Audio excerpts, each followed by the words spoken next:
নমস্কার দর্শক বন্ধুরা, রেস স্পোর্টসের পর্দায় আপনাদের সবাইকে স্বাগত। এই মুহূর্তে আমি দাঁড়িয়ে আছি যুব ভারতী ক্রীড়াঙ্গন এবং যুব ভারতী ক্রীড়াঙ্গনে প্র্যাকটিস পিচে যখন প্র্যাকটিস করলেন মোহনবাগান দল, তার কিছুক্ষণ পরেই কিন্তু মেইন পিচে মাঠে নামতে চলেছে ইস্টবেঙ্গল বেঙ্গালুরুর বিরুদ্ধে। তবে এই ইস্টবেঙ্গলের ম্যাচের দিনই কিন্তু শিলমোহর পড়ল রেড স্পোর্টসের খবরে। রেড স্পোর্টস আগেই জানিয়েছিল যে আলবার্তো চোট কিন্তু একদমই গুরুতর নয় এবং নর্থ ইস্ট ম্যাচটা আলবার্তো মিস করতে পারে।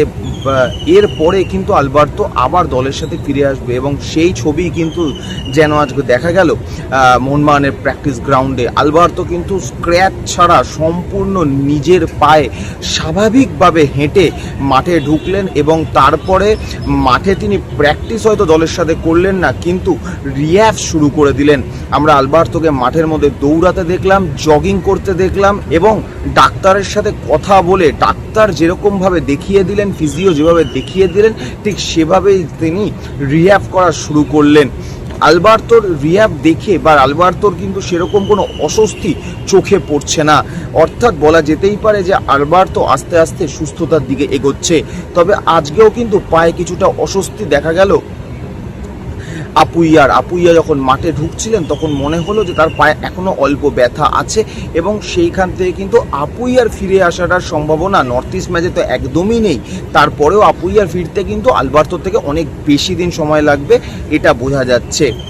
এছাড়া মোহনবাগান প্র্যাকটিস কিন্তু আজকে বেশ ফুরফুরে মেজাজে ছিল। মোহনবাগান পাঞ্জাব ম্যাচ জেতার পর কিন্তু আজকে প্র্যাকটিসে দেখা গেল যে সবাই মিলে একসাথে ফিজিওর সাথে টাইম কাটানো বা সার্জির সাথে প্রথমে যে সময়টা তারা বডি ফিটনেস বাড়ানোর জন্য ট্রেনিংটা করেন, সেটা করার পর এবারে নতুন চমক পাওয়া গেল যে এতদিন আমরা 3টি কালারের বিফ পরে মোহনবাগান টিমকে খেলতে দেখতাম, প্র্যাকটিস করতে দেখতাম।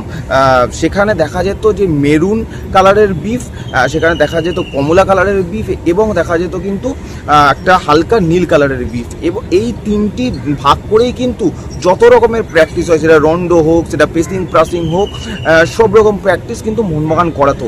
আজকে হঠাৎ দেখা গেল যে বিফের কালারে নতুন এক সংযোজন হয়েছে, সাদা কালারের বিফ, এবং 4টি ভাগ করা হচ্ছে দলগুলোকে, 4টি ভাগ করে রন্ডো খেলানো হচ্ছে এবং সেই রন্ডোটা দেখে বোঝা গেল যে 4টি রন্ডোতে 4টি জিনিসের প্র্যাকটিস করা হচ্ছে। একটিতে কি করে তুমি একটা প্রেস করে অপোনেন্টের পা থেকে বল কেড়ে নিতে পারবে সেটা দেখানো, অন্যটাতে গেলে তোমাকে পুরোপুরি অ্যাজ আ ডিফেন্ডার তুমি কি করে স্ন্যাচ করবে, বা একটা প্লেয়ার যখন তোমার আরেকজন অপোনেন্টকে বল পাস করছে তার মাঝখানে তুমি কি করে দাঁড়াবে, কিভাবে কত দ্রুত তুমি বল সেইখান থেকে রিকভারি করতে পারবে সেইটা। 3 নম্বর জায়গায় রন্ডোটার গোলটা ছিল একটু বড়, সেখানে আবার যেন মনে হলো যে পাসিং, যে কত ভালো করে পাসিং করা যায় সেইটা দেখানো।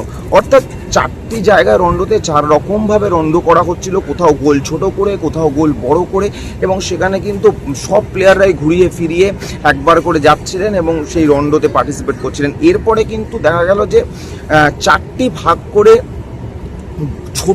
ছোট একটা গোল রেখে সেখানে গোল করার প্র্যাকটিস করানো। এখানেও আগে 3টি ভাগ দেখা যেত, এবারে 4টি ভাগ। অর্থাৎ প্রেসিং করা, পাসিং করার সাথে সাথে কিন্তু মোহনবাগান যে পাঞ্জাব ম্যাচের ডিফেন্সে 2টি গোল কনসিড করেছে সেইখানেও একটা লক গেট বসাতে চাইছে সার্জিও লোবেরা, সেটা বোঝা যাচ্ছে।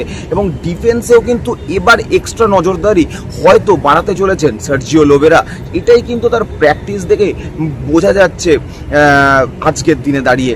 সেইখানে এই কথাটা বলতেই হয় যে সামনের লিগ কিন্তু কঠিন এবং প্রত্যেকটা ম্যাচ জেতার জন্য শুধু গোল করা নয়, গোল আটকাতেও হবে মোহনবাগানকে, এবং সেইটাই কিন্তু আস্তে আস্তে মোহনবাগান দলের বা সার্জিও লোবেরা দর্শনের সাথে না মিললেও, ডিফেন্স সার্জিও লোবেরা দর্শনের সাথে যায় না তিনি বারবার বলেছেন, কিন্তু সেটা না গেলেও সেদিকে কিন্তু নজর দেওয়া শুরু করেছেন।